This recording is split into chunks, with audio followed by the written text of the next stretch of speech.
Começando o 27º Convidado Convida, hoje com Nicole Terra. Conversamos sobre arte, o fazer teatral, o que é ser artista nesse país muito doido e muitas outras coisas. Então fica aí e ouve tudinho. Pra começar legal, ser presente, assim, porque eu também não te conheço muito, eu sei que você é uma artista, mas Sim. Quem és tu, Nicole? Diga pra gente. Então, me chamo Nicole Terra Carvalho, eu sou atriz, diretora, roteirista, produtora e estou em formação para ser professora de teatro. Eu faço licenciatura em teatro na Unirio, entrei em 2019 e eu sou travesti. Para além disso tudo, eu gosto de dizer a minha identidade de gênero depois de tudo que eu faço, porque geralmente a minha identidade de gênero é a primeira coisa que entra. Uhum. As pessoas geralmente põem isso na frente de, inclusive, das minhas opiniões, do meu caráter e etc. E, claro, como eu me identifico e quem eu sou e a minha luta é muito importante, mas ela não me resume. Claro. Inclusive, eu quero saber da coisa mais louca de toda essa descrição aí, que é como que a gente não se encontrou na Unirio, cara? Como assim? Como assim? Eu passava direto lá. Tudo bem que eu acho que em 2019 eu já não ia tanto. Mas... Como é que você entrou na Unirio? Como é que foi essa escolha da Unirio? Pra quem não entende, a Unirio aqui no Rio de Janeiro é pra quem quer seguir a carreira realmente de teatro, acadêmico ou qualquer outra coisa assim.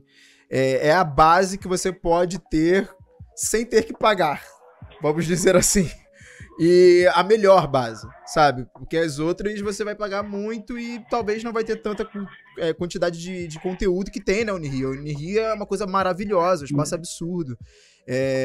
Mas como é que foi a sua entrada na Unirio? Como é que você passou por outras faculdades antes? Como é que foi isso? Com certeza. Então, eu fiz curso de teatro, eu saí de casa mais ou menos com meus 17 anos, por aí. E eu comecei a trabalhar no Projac como assistente administrativa de lá. E eu sempre quis fazer teatro. Sempre.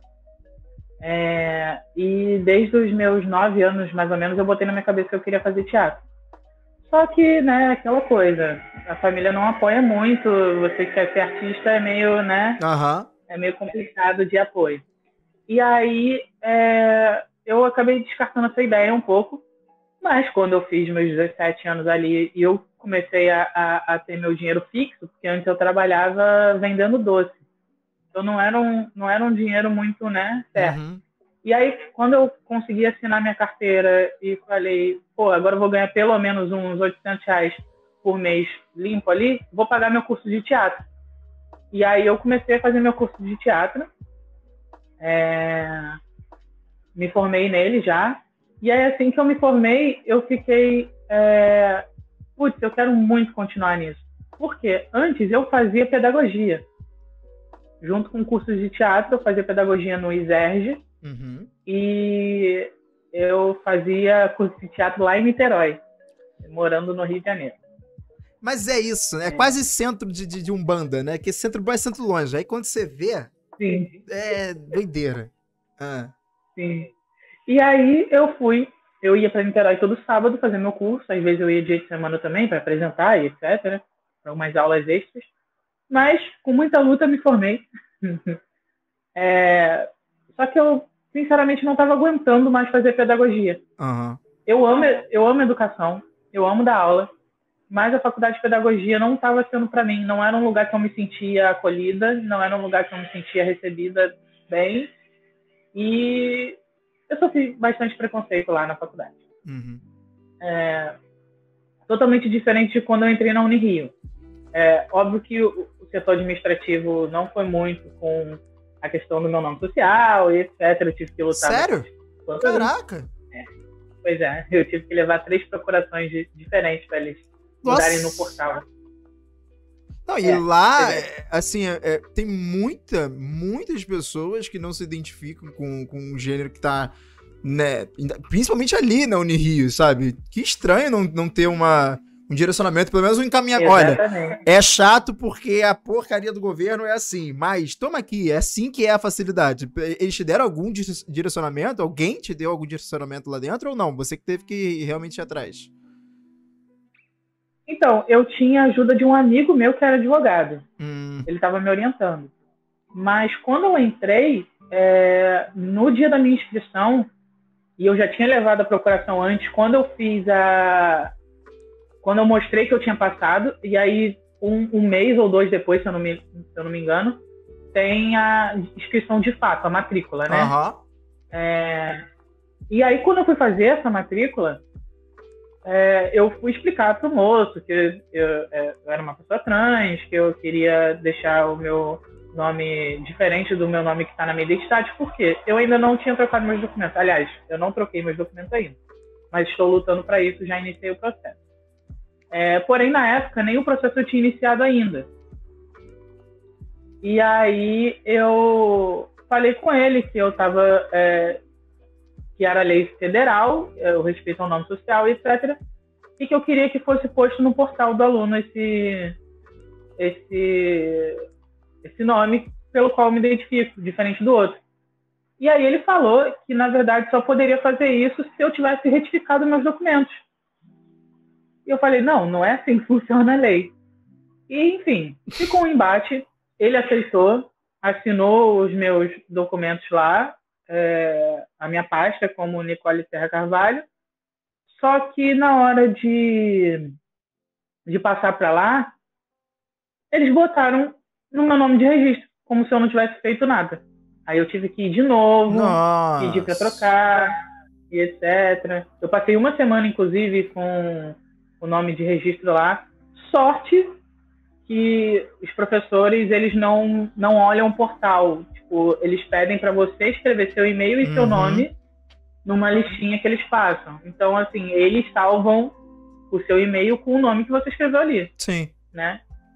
Então, essa é a sorte, pelo menos, do meu curso.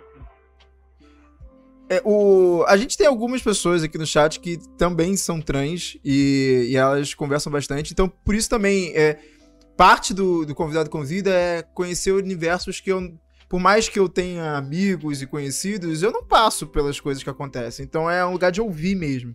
Mas, quais são, se a gente puder botar um outro lado, assim, tem algumas coisas que eu gostaria de saber, porque é curiosidade mesmo, assim. Desde quais são as coisas maravilhosas que aconteceram na sua vida por conta de você ter essa coragem de botar, não, esse é o meu nome, eu sou assim. Quais são as coisas maravilhosas, aquelas que você sorri, sabe, lembrando? O porquê de você fazer isso, sabe? De você ter tanta força e... Por exemplo, tudo que você estava falando, eu só me via um lugar de ponta de lança, sabe? E assim, ninguém tava atrás fazendo, apoiando, e você tá abrindo caminho junto com várias outras pessoas, é claro. Então, alguma hora desgasta, né? Essa ponta vai desgastar. Mas também tem uma penetração, tem pessoas que se acham no caminho. Então, o que te motiva, assim, mais? Cara, essa é uma pergunta muito importante, inclusive. Eu acho que é uma pergunta muito forte. Acho que muitas coisas me motivaram na minha vida para eu continuar assumindo quem eu era. Uma dessas coisas foi a minha mãe, que foi uma pessoa que me criou até meus 14 anos. Ela faleceu quando eu tinha 14, mas ela sempre me ensinou que, principalmente no final da vida dela, que ela preferia ser feliz a estar certa. E se não fosse isso, se não fosse essa passagem de felicidade, se não fosse essa demonstração de, caramba, eu prefiro ser feliz, mesmo que todo mundo diga que eu estou errada, talvez eu não tivesse me assumido. Porque ser feliz faz parte de ser Nicole, para mim. Outras coisas que eu acho que me dão um chão são as relações que eu cultivei. durante a minha vida como Nicole, de pessoas que me aceitaram, que me apoiaram, que eu conheci, pessoas trans também, que eu conheci graças aos espaços que eu comecei a frequentar. E recentemente, em 2020, eu fiz um curso de cinema com o André da Costa Pinto, que é um diretor e produtor. Ele é um cineasta e ele é cis, mas ele abriu um projeto, que é o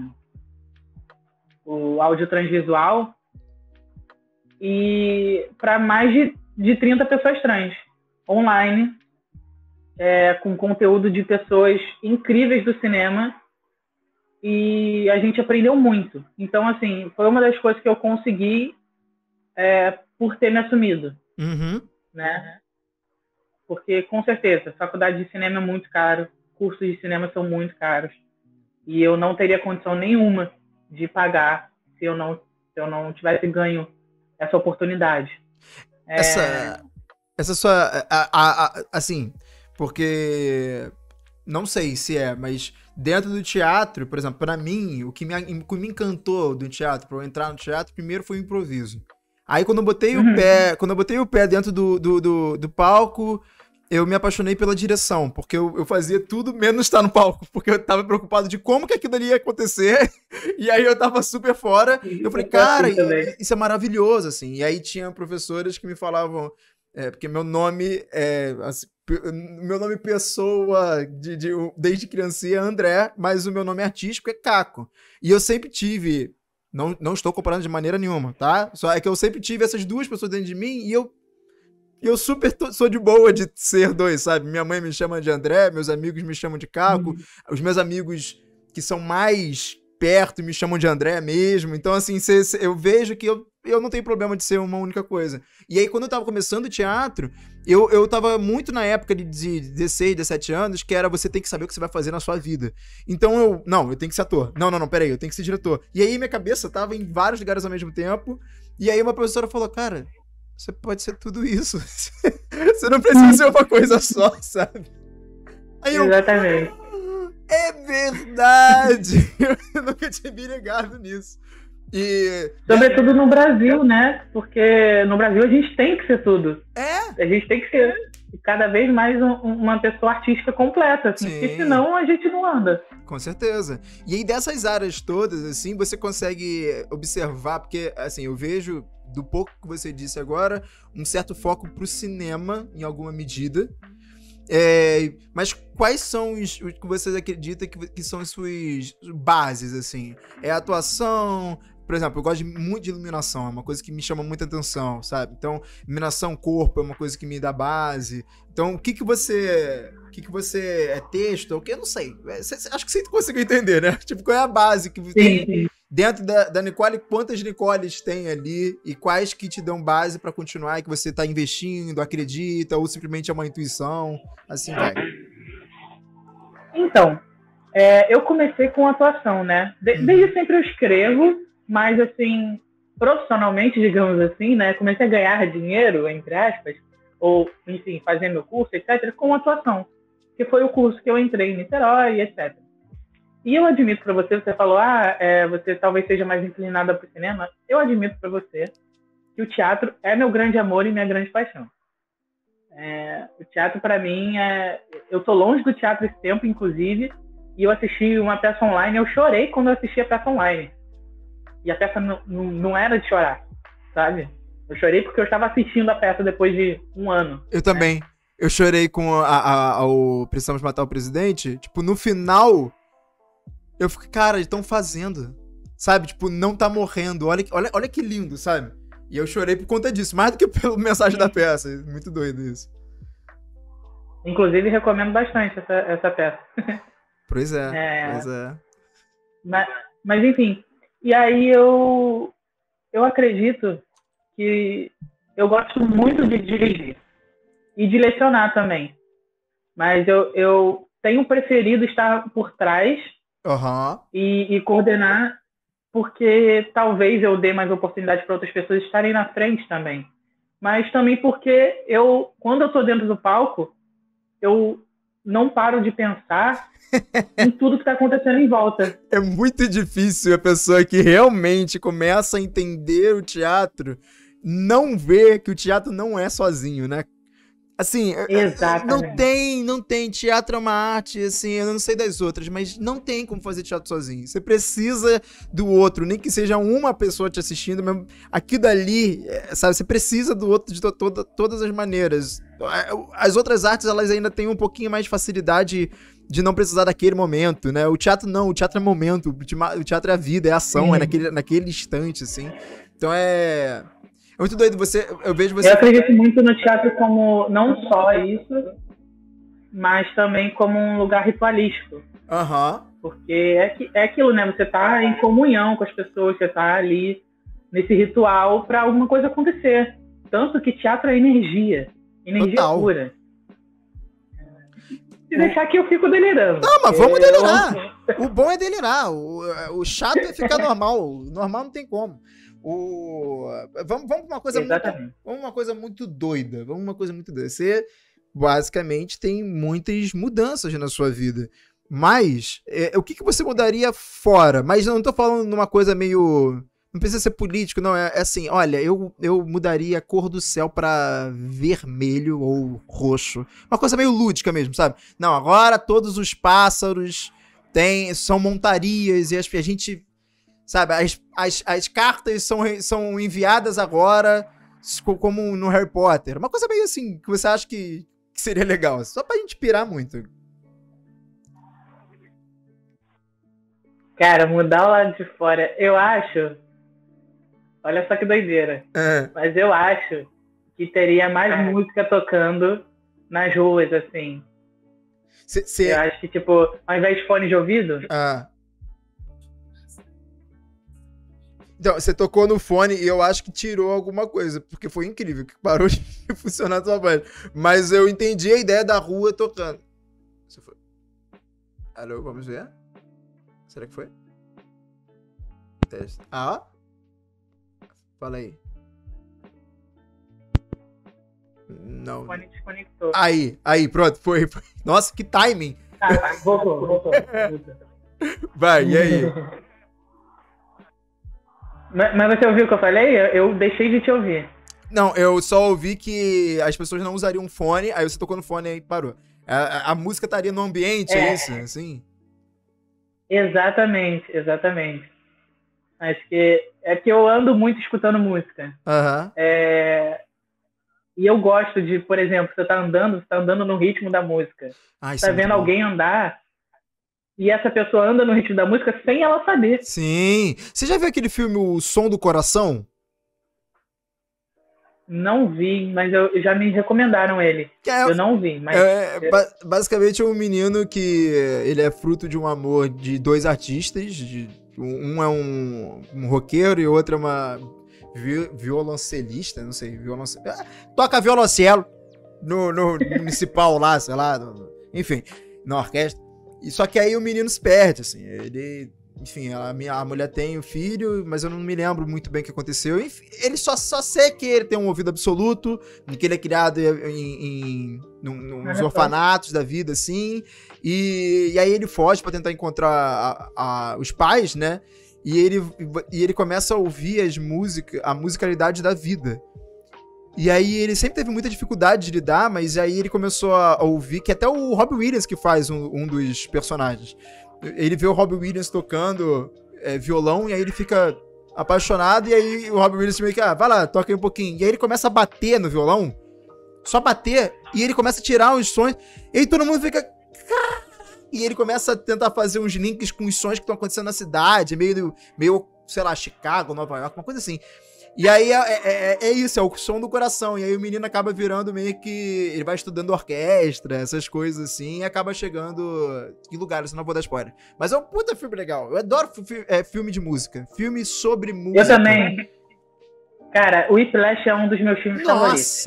Nossa! Whiplash, nossa! Por que não ganhou o Oscar? Nossa! Né?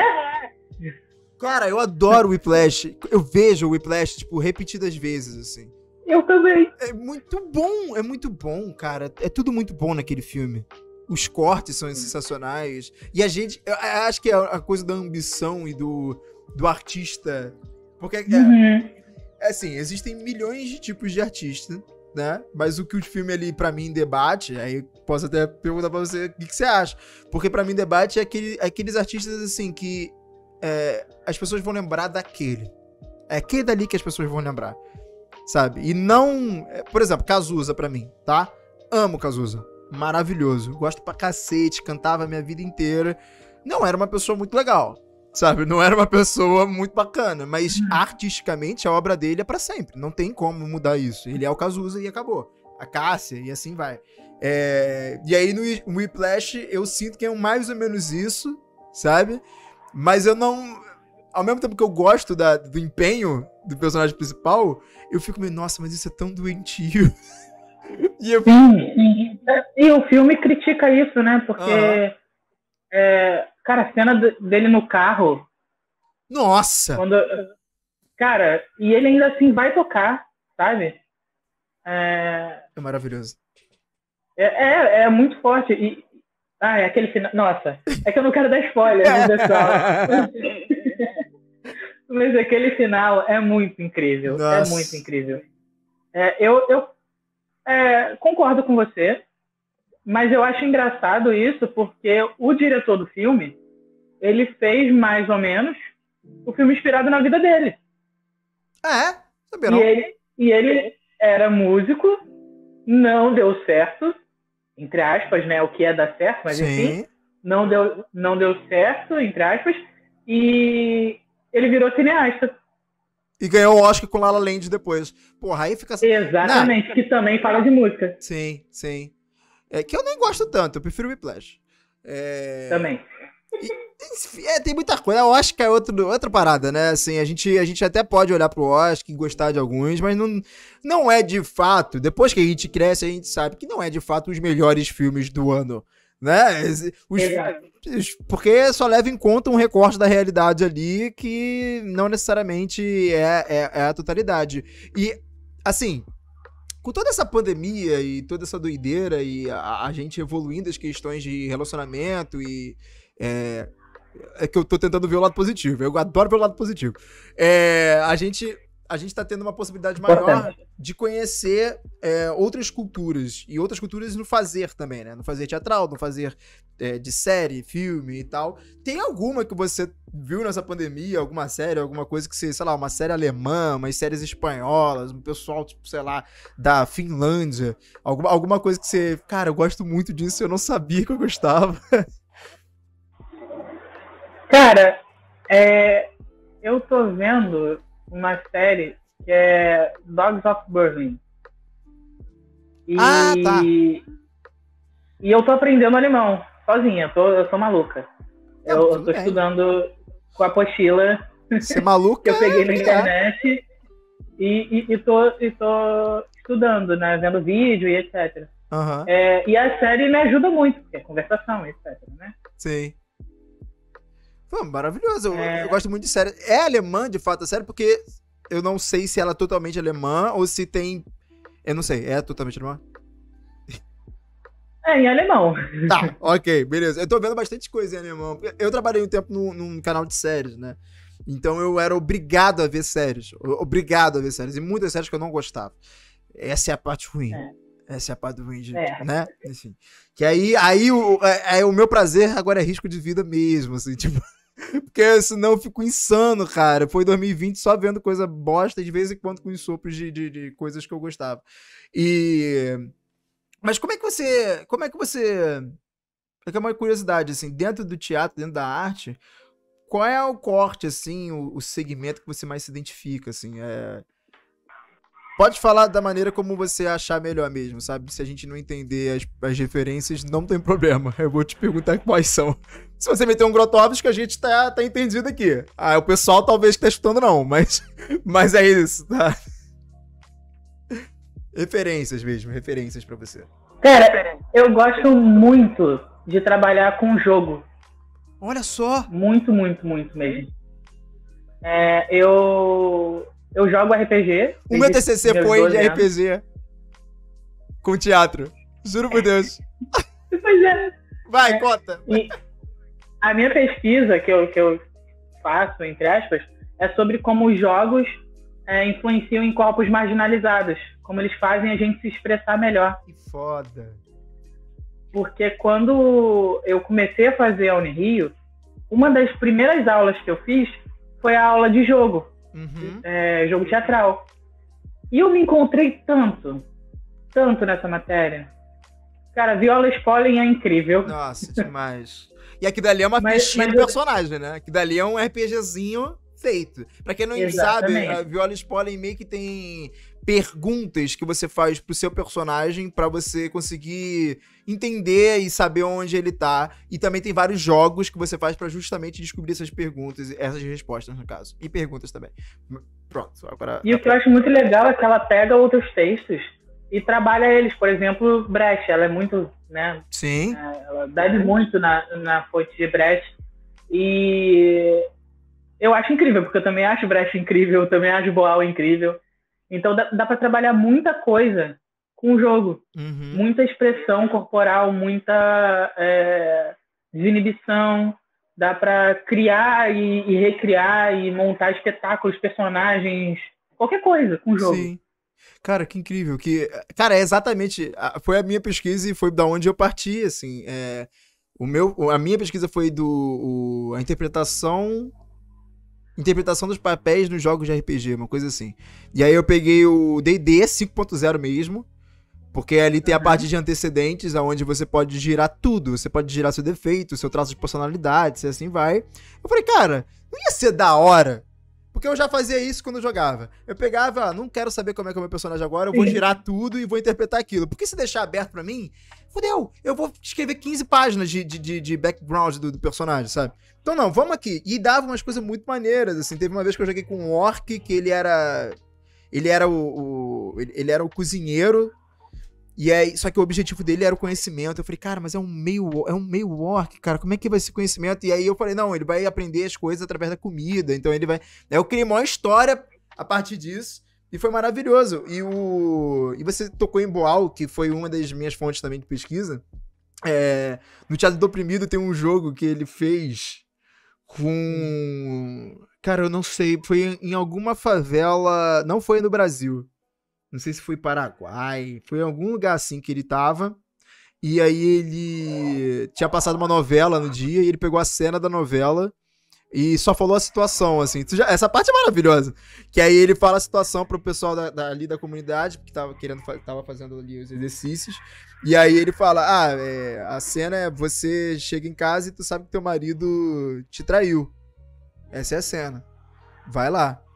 E aí o marido, e ele falava pro marido, não, você vai tentar suavizar e tal, e vai ficar tudo bem, beleza. E aí, a mulher quando entrava, a pessoa que tava fazendo a personagem, já entrava metendo cacete no personagem masculino, e depois ele mostrava, então, isso aqui foi a cena da novela. E aí mostra a cena da novela da mulher perdoando, não sei o quê. Sim, completamente diferente. Como a televisão tava, tipo, oprimindo não, mas suavizando e anestesiando uma parada que na vida, se fosse com eles, não era assim que ia rolar, sabe? Muito doido. Nossa, com certeza, sim. O que eu mais gosto disso por isso que eu falo também de beber muito na fonte de Boal e Brecht, é porque a gente lida com pessoas oprimidas, a gente lida com... E aí vem Paulo Freire também, mas a gente lida com pessoas que geralmente não falam, que nem entrar no teatro elas conseguem às vezes. Eu tava falando outro dia com alguém que... Acho que foi ontem que eu falei, eu repito bastante isso, que a gente acaba diferenciando o que é a arte do que é o artista de uma maneira muito doida. Eu tenho uma concepção, não sei se você compartilha dela, de que todo mundo é artista. Todo mundo é artista. Um médico que faz aquilo com amor, que faz aquilo com perícia, que estuda pra cacete, é artista. Uma pessoa que sabe conversar e que acalma os filhos, que acalma os pais, é artista. Então a gente é permeado por arte, só que a gente marginaliza ela e bota, não, artista é um bando de vagabundo que trabalha só com pensamento e não bota a mão na obra, então não tem valor. né? E como é que você vê isso na sociedade, assim, pra você? Eu acho que seu pensamento é bem legal. Me lembra bastante um filme infantil, mas enfim, que é Ratatouille, o Gusteau falando qualquer um pode cozinhar. Aham. Só que eu acho também que precisa-se de muito estudo. Uhum. Mesmo que você tenha total capacidade de fazer arte, porque fazer arte é relativo também, né? Mas mesmo que você tenha total capacidade de fazer arte, todo mundo tem, com o estudo você consegue fazer da melhor forma, você consegue entender o que está fazendo, você consegue extrair o que você quer extrair de você. Porque acontece muito, e é uma coisa que me deixa um pouco triste, uma desvalorização no saber da arte. Uhum. Justamente porque as pessoas acham que é coisa de vagabundo que só fica sentado sem fazer nada. Sim. Se você entrar numa faculdade de teatro, numa faculdade de cinema, você vai ver que as pessoas fazem coisa o tempo inteiro. Tem textos enormes e uma biblioteca enorme que a gente está devorando ali. Uhum. Esse lugar do fazer artístico, que é só ir lá e fazer, ele de fato faz com que, então qualquer um pode ser, num lugar de qualquer um, então não tem valor. Mas, assim, exatamente. É porque, como eu falei, eu vejo a vida de uma forma bonitinha. Então, eu olho o outro lado. Não, de qualquer um pode, cara, isso é legal. Mas, de fato, tem esse lado de... Por exemplo, no começo do teatro, pra mim, eu botava muito caco. E não é por isso que é meu apelido e meu nome artístico. Não é. Eu juro. Mas... eu só fui entender depois... eu tinha uma briga muito forte com a questão da palavra, assim, sabe? Sobre... se ela era importante.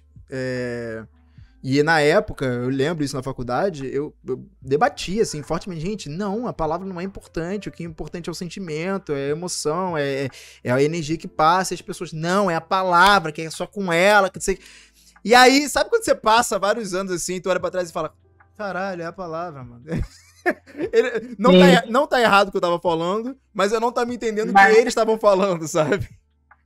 Tem um meio termo, né? Sim. Eu acho que esse meio termo é muito importante, de saber, às vezes, até falar palavras sem falar as palavras. Tipo, eu tenho um professor meu de teatro que ele dizia que a gente tinha que falar e a nossa palavra tinha que atingir quem estava passando na rua, não só quem estava sentado assistindo a gente. E a nossa energia é a mesma coisa. Uhum. Então, às vezes, a gente tinha que falar um oi sem falar um oi. Como é que a gente faz isso? Como é que as pessoas da plateia entendem que a gente falou exatamente oi? Como é que o nosso corpo faz isso? Então, é isso, né? A gente que nós, seres humanos, botamos palavra em tudo. Sim. A gente põe nome em tudo. Então, também é importante. Eu tenho uma facilidade grande na questão de ler fisicamente as pessoas. Eu acabo já entendendo algumas pequenas coisinhas, então eu acabo... mas não foi treinado, é uma coisa meio que eu nasci assim e sei lá. Mas eu sei que tem muita gente que tem dificuldade, inclusive os artistas, não são todos que conseguem notar isso. Assim como eu também não consigo entender um bando de coisa técnica e de lógica que eu fico... Quê? Não, gente, faz aqui. Às vezes eu passo uns caminhos pra chegar no mesmo lugar que eu fico, gente, era só pegar ali, né? Eu não tava vendo. Eu complico de vez em quando as coisas. Você sente que de vez em quando você complica as coisas na sua vida também, na arte e tal, ou não? Você é uma pessoa que você não... Aqui, ó, aqui, gente. Aqui, ó. Reto. Pronto. Meu pai fala uma coisa que é muito boa. Que é a pessoa que é o marceneiro, né? Ela mede 20 vezes pra cortar uma. Eu ainda tô no processo de pegar a madeira e sair cortando, entendeu? Tipo, eu ainda tenho isso E aí, ó, posso até acertar, mas... Nossa, às vezes dá um puta trabalho. Como é que você é nesse quesito? Eu acho que o teatro tem muito disso, né? De experimentação. Muitas vezes a gente não tem régua, né? Então não tem como a gente medir. Mas eu acho que o meu fazer artístico é parecido com o seu, nesse sentido de às vezes fazer um caminho mais longo do que o que era necessário, mas eu acho importante também. Eu acho muito importante fazer o caminho mais longo, até para você entender como não fazer ele depois. Uhum. Eu sempre tive muita facilidade de entender a cena, quase como se fosse um olhar 3, 4D, sabe? Uhum. Tipo, eu conseguia ver as coisas acontecendo antes delas acontecerem, como elas podiam acontecer, como a gente podia organizar as coisas. Então, por isso que eu sempre tive uma grande facilidade de direcionar, de dirigir. Uhum. Tanto que quando eu entrei na Unirio, eu entrei fazendo licenciatura, mas muita gente falava, caraca, Nicole, você também daria uma ótima diretora. Porque eu gosto disso. Eu gosto de estar ali entendendo o que está acontecendo e organizando. Aham. Uhum. E às vezes a gente faz um caminho mais longo mesmo. Mas se a gente pegar o processo de aprendizado do ser humano, ele não é o mais rápido. Sabe? A gente vai, aprende, esquece, volta, aprende uma coisa que a gente nem estava vendo, observa, e para quem tem que passar esse conhecimento como diretor, como professor, professora, e assim vai, é legal ter passado por outros caminhos e falar, nossa, gente, então, eu tô falando aqui porque eu já fiz isso e dá merda. Não faz assim. Tem um jeito mais fácil, não vai por esse caminho. Vamos pro futuro. Acho que vale a pena ir pro futuro com você. Passou pandemia, tá tudo lindo. Tá tudo lindo. Tá tudo lindo. Lindíssimo, tá? Bota isso na cabeça, tá tudo tranquilo. Bozo saiu, a gente tá, nossa, tá lindo. Aí, tá tudo tranquilo. Pô, o dia tá mais azul. Aí, vamos botar aí uns... Não precisa botar uma data, não, mas... Como é que você vê você nesse futuro bom, onde as coisas vão estar boas? Caraca, as coisas são tão tensas hoje em dia, no presente, que é difícil, né? Sim. A gente pensar muito no futuro. Mas eu tenho alguns desejos. Uhum. E na melhor hipótese, eu acredito que eu vou conseguir fazer eles, concluir, etc. Eu quero retificar meus documentos, que estou no processo, fazer minha depilação a laser no rosto, para tirar os pelos que me incomodam. Uhum. E eu quero voltar com o meu coletivo de teatro. Não, mas então, nesse futuro lindo, vocês estão fazendo parceria com o Balcão, entendeu? Então lá, Galpão todo, tá tudo tranquilo. Deixa eu mostrar um negócio pra você. Esse aqui é o meu companheiro, é o 2B. Eu queria mostrar pra alguém que entende um pouquinho. Que ele me mostra que tudo vai passar, sabe? Tudo, as coisas boas, as coisas ruins, e de fato. Então vai passar. Essa merda toda que a gente tá passando, vai passar. Não tô falando que vai ser bom, não tô falando que vai ser ruim, mas em algum momento não é possível só ir pra... Não tem como, sabe? Não é. Eu também acredito nisso. Com certeza vai passar. Vai passar. Pode demorar, mas vai passar. E... é um futuro bonito, cara. Eu acho que... Assim, eu tenho alguns, assim. Eu tenho umas questões de querer... Porque eu fiquei 4 dias em São Paulo há 2 anos atrás e mudou a minha vida. Consegui trabalho, conheci gente, sabe? Foi um negócio assim de absurdo. Foi 4 dias, conheci Pablo Vittar, passou na minha fé, menina. Cantou junto comigo. Doideira, foi uma doideira. E aí eu não tenho muitos desejos e sonhos. Eu acho... Eu não sei se você... Assim, você falou desejos, mas você teve cuidado ao falar desejos, sabe? E eu não sei se a gente... Porque todo mundo que eu pergunto... E aí, tem algum sonho? Eu acho até uma pergunta boba. Acho que nem é uma pergunta tão 2021. Que sonho pra quê, cara? Só tá pesadelo do meu lado. Como é que eu vou sonhar? Mas você sente também que as pessoas estão parando de sonhar um pouco? Sinto. Eu sinto que as pessoas estão... ao mesmo tempo que existe um lado em que as pessoas estão vivendo o que eu gosto de chamar de um delírio coletivo. Uhum. Muita gente está saindo da realidade, fingindo que ela não é real, que ela não existe. Tem muita gente que está tão presa nessa realidade que não tá conseguindo mais imaginar o futuro, mais sonhar, não tá conseguindo mais ver coisa feliz. Até porque só tem, né? Você liga a televisão, Sim. você fala com os amigos, e só tem coisa ruim acontecendo. Mas eu acho que a gente tem muito também, eu não sei no que você acredita, mas eu sigo bastante a doutrina budista, e eu acredito muito no caminho do meio. E é o meio termo entre esses extremos. E a gente sempre encontra, cada pessoa tem seu caminho do meio. Sim, sim. Acho que é legal a gente encontrar o nosso caminho do meio. Com certeza. Eu acho que as pessoas realmente estão sendo relutantes ao sonhar, depois do baque que a gente tomou. Mas sempre vai ter aquela pessoa que não tira, aliás, que não coloca o pé no chão. Que sonha pelos outros também, né? Exatamente. Eu tava tendo uma conversa, acho que ontem, muito do nada, assim, sobre... A gente tava falando do Renato Russo, da Cássia, tava falando da Amy House, tava falando da galera. E eu tava conversando com uma pessoa que é bem mais velha do que eu. E ela sempre trazia... Não, eram pessoas tristes, eram pessoas depressivas, eram pessoas que não aguentaram a pressão e aí se drogavam e tal. Até aí é uma leitura tranquila. Mas aí eu levantei uma hipótese, assim, de... Então, reflete sobre quantas pessoas não sonharam, não faziam aquela emoção, não sentiam da maneira como essas pessoas sentiam, sabe? Todo tempo vai nascer alguém que vai sentir pelos outros e a gente vai se inspirar, vai se identificar. Então é meio que uma reação do nosso coletivo enquanto ser humano, assim. Eu tô pirando muito, tá? Mas é que eu realmente acredito que é quase como...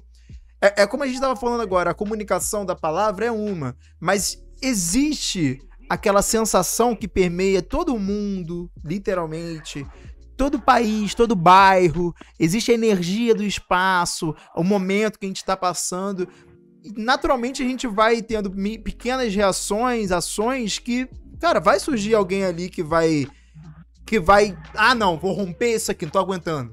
E vão ter pessoas que vão olhar e olha que legal, isso aqui, olha, falou tudo. E vão sentir junto, né?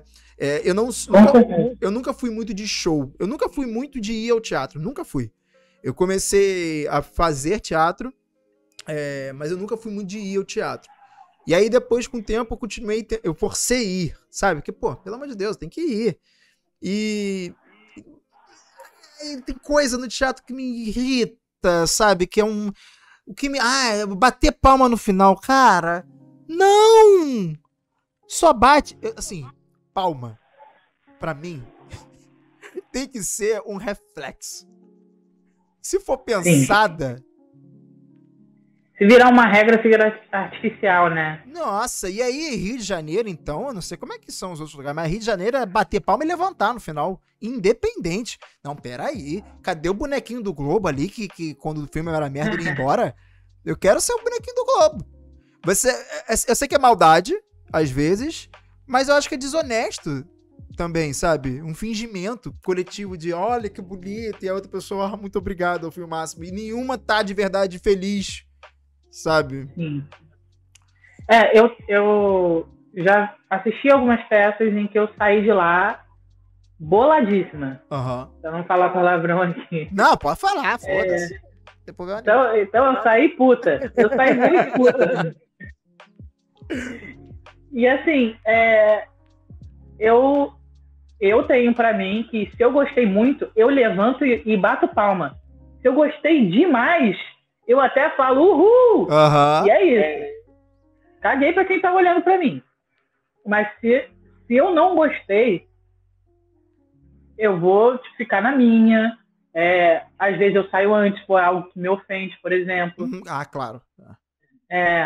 Mas... Já passou por isso? Se eu conheço a pessoa que tá atuando, que tá fazendo esse espetáculo, etc., eu chego para ela e falo, olha, acho que pode melhorar nisso, nisso e nisso.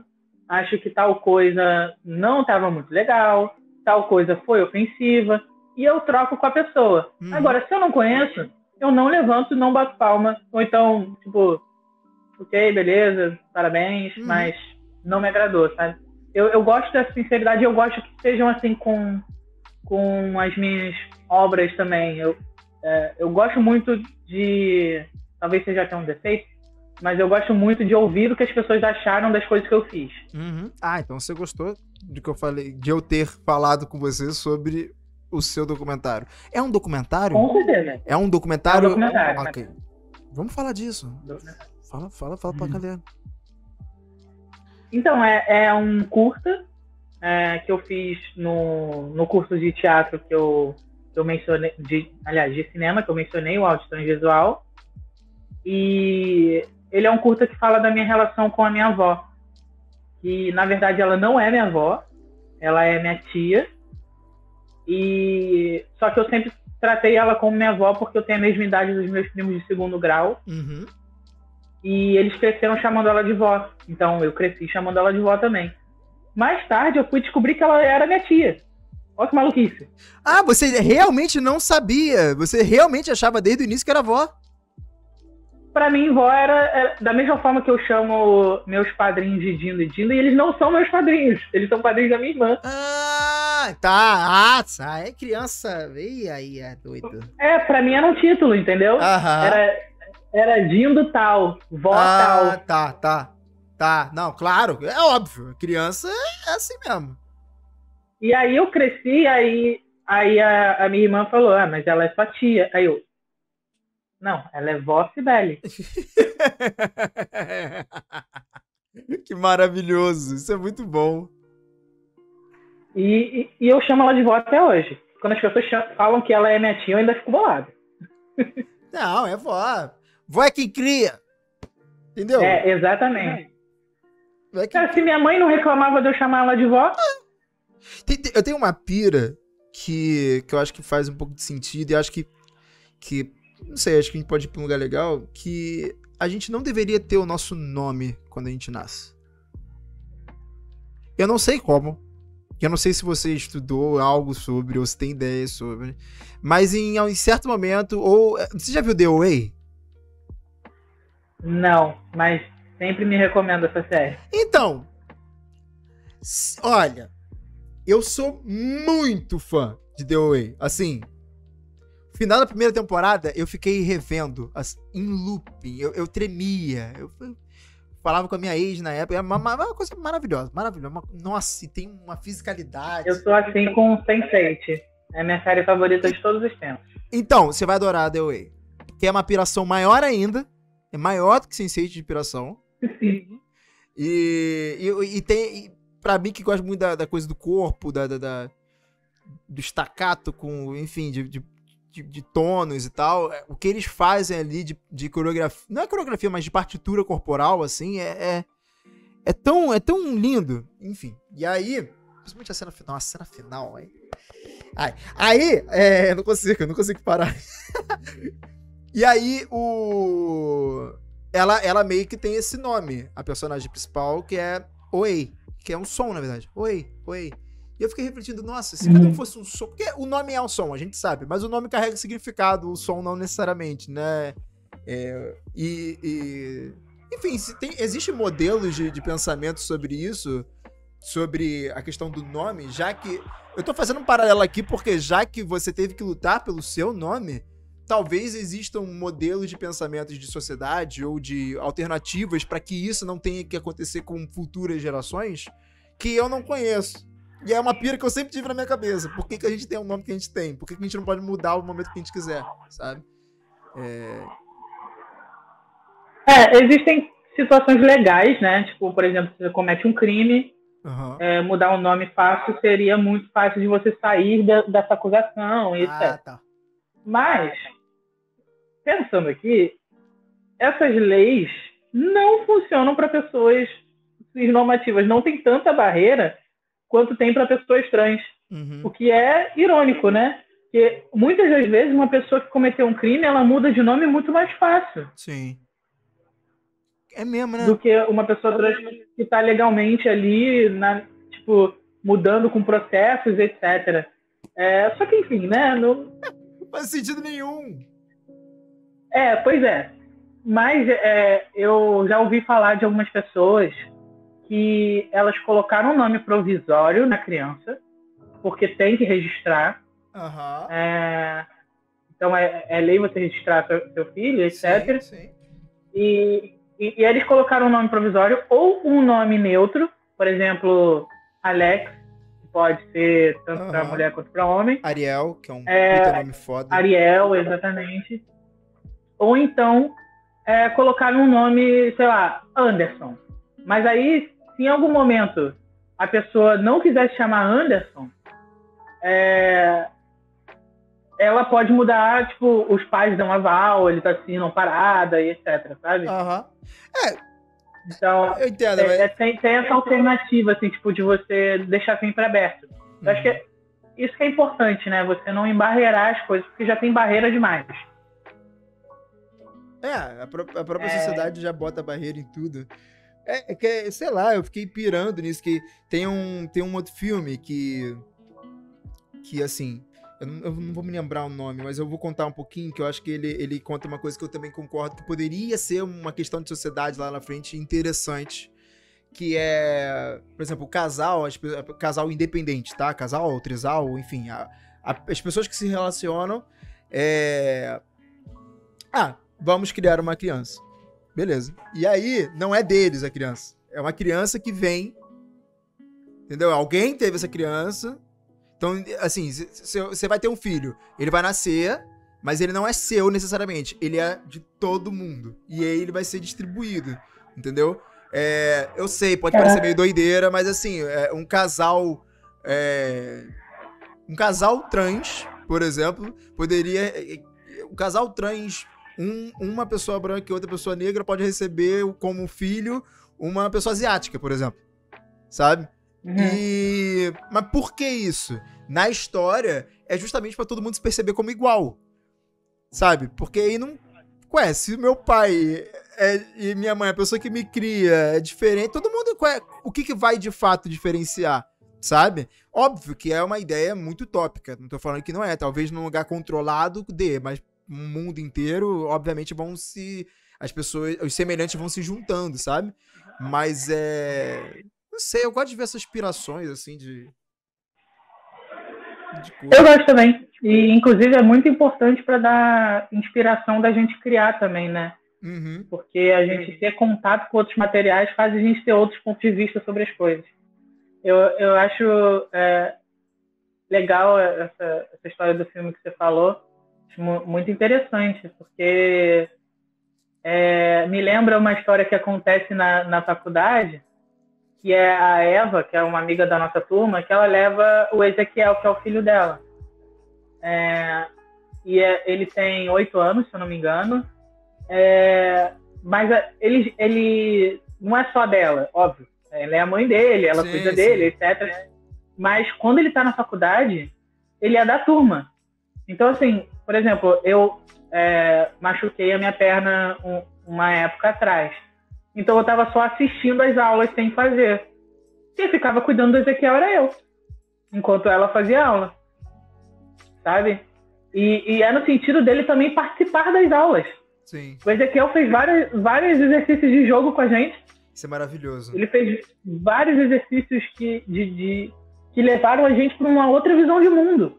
Porque nós somos pessoas mais velhas. A gente tem um preconceito de ouvir. A gente tem tanto preconceito, né? Mas o jovem e a pessoa... Eu fiz aqui um quadro com o meu primo, que ele tem 16, 17, que é perguntando pro jovem. E aí a gente perguntando pro jovem o que ele acha sobre assuntos que, enfim, a gente vê agora. Mas criança vê de uma outra forma a sociedade, né? A gente tem tanto pra aprender. Mas que maneiro. Não, e assim, ele me aceitou tão bem. Tão diferente de muita gente que me olha torto assim, sem nem me conhecer. E é engraçado porque ele chega na faculdade e ele fala, meu nome hoje é Sonic. Meu nome hoje é tal. Meu nome Irado. É, tipo... E é isso. Irado. Se a gente chamar ele de Ezequiel naquele dia, ele fala, não sou Ezequiel. Ele nem ouve. Sou Sonic. Claro.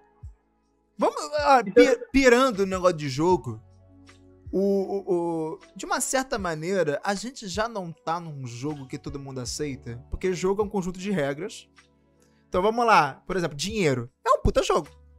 A gente fala que aquilo dali que a gente tem, que a gente paga. Mas de verdade são números, né? Papel significa nada. Não tem nada ali. A gente tá... E tem quem ganha, tem quem perca. Exatamente. É muito doido, né? Se a gente para pra pensar um pouquinho, não tem sentido nenhum. A gente tá numa ilusão em conjunto mesmo, sabe? Sim. Casamento, casa... A própria tema, eu gosto muito de Avatar, a lenda de Aang e a lenda de Korra também. Nossa. Maravilhoso. E aí tem uma cena, não sei se foi, acho que é na de Aang, que mostra as nações, e aí cada uma com a cor, né? E depois. Não, mas. Aí tira as cores, assim, mas é um planeta só, cara. Sabe? Sim. Não tem essas fronteiras aqui. Não existe isso daqui. Não existe fronteira. Isso é uma maluquice da cabeça de todo mundo, sabe? O próprio Iroh, né, ele fala que para você entender a sua dominação completa, você tem que entender as outras dominações de elementos. Exatamente. Ele usa técnicas de dominação de terra e ele domina fogo. Sim. E para fazer a questão do raio e tudo, tem que entender a manipulação com a água e tal. De fato, a gente separa tanto, mas no fundo, a gente tá no meio de uma galáxia, dentro de uma poeirinha que a gente chama de terra. E é tudo igual. Por que a gente aponta dedo? Exatamente.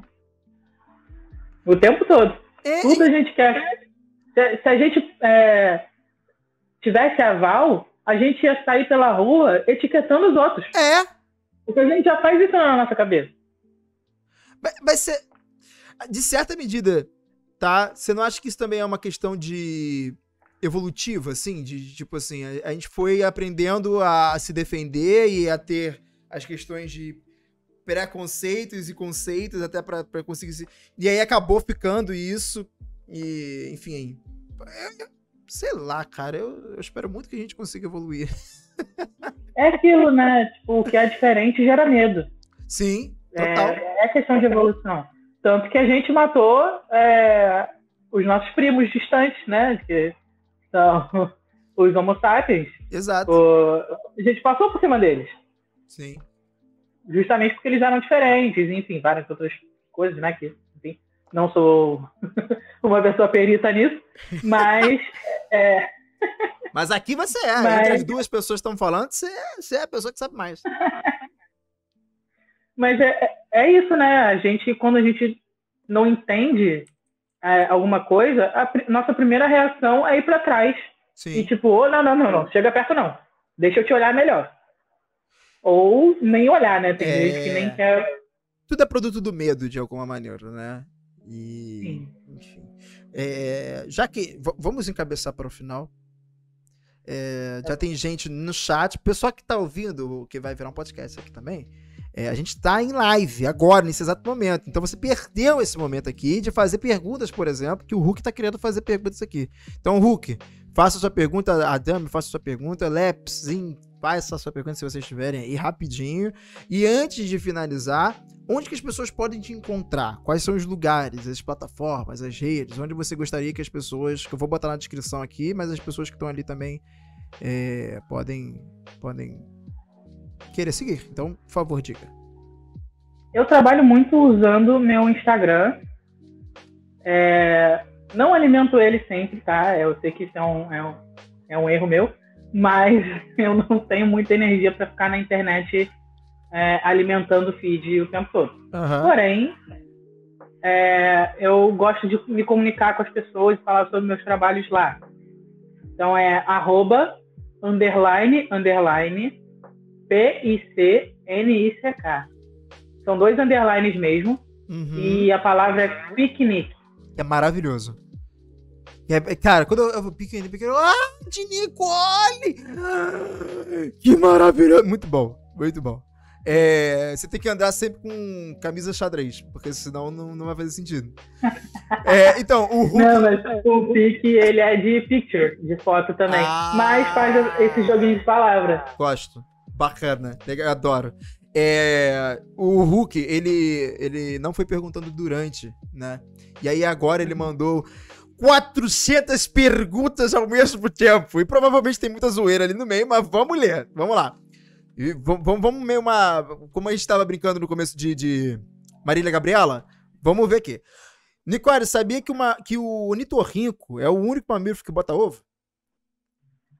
Eu sabia. Aprendi com o Phineas e Ferb. Como é fazer teatro?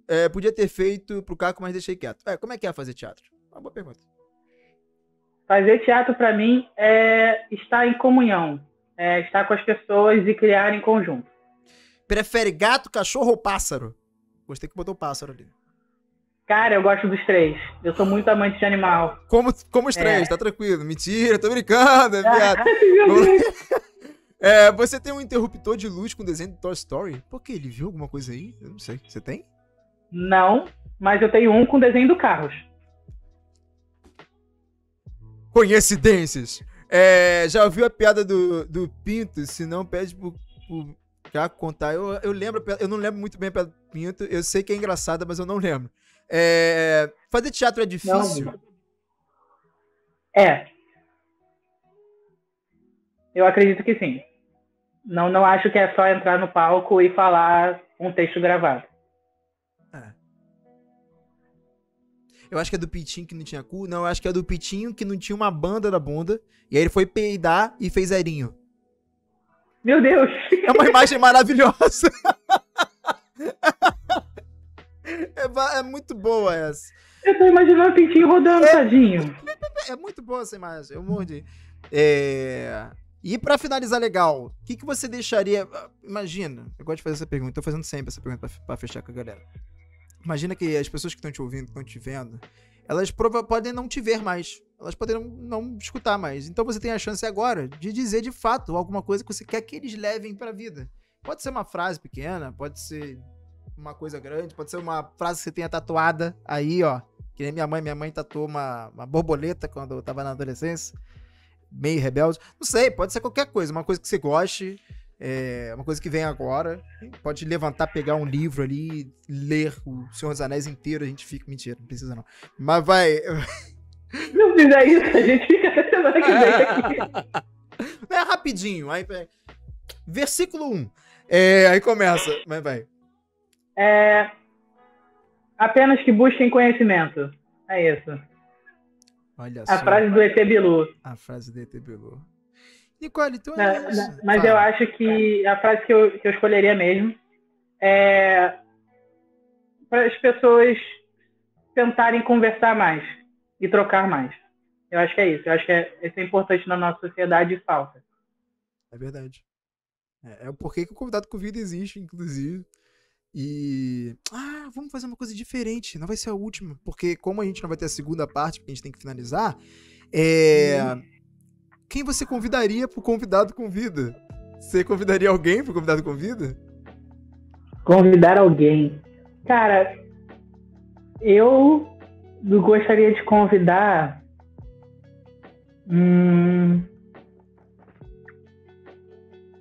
a Dani Barbosa. Dani Barbosa. Pronto. Ela fez Bacurau. Tá. E ela é uma mulher incrível. Tá, eu vou tentar chamar ela. Você tem contato com ela? Alguma coisa assim? Tenho. Por favor, fala assim, nossa, participei de um papo muito bacana. Nossa, isso seria... Eu fiz meu curso de cinema com ela. Nossa, por favor, vai ser demais. Se você puder dar um toque, seria muito legal. Com certeza. É que ela é uma pessoa incrível e ela tem muito pra falar. Muito mesmo. Nossa, a gente tem muito pra ouvir. Que bom, que bom. Cara, obrigado, espero que você tenha gostado. Desculpa ter sido pouquinho. Se você quiser voltar outra vez, tá convidada. Inclusive, o convidado convida o futuro, né? Porque vai ficar tudo bem. Então, o futuro é ter um espaço físico, de fato. E então, ou um espaço físico, ou uma mochilinha que eu tenho equipamento, eu vá pros lugares e conseguir gravar, que também seria legal. Perfeito. Mas é isso, então tá convidada quando você quiser. Tá bom. Muito obrigada, de verdade. Nada, beijinhos. Tchau, gente. Prazer. Tchau. Fala.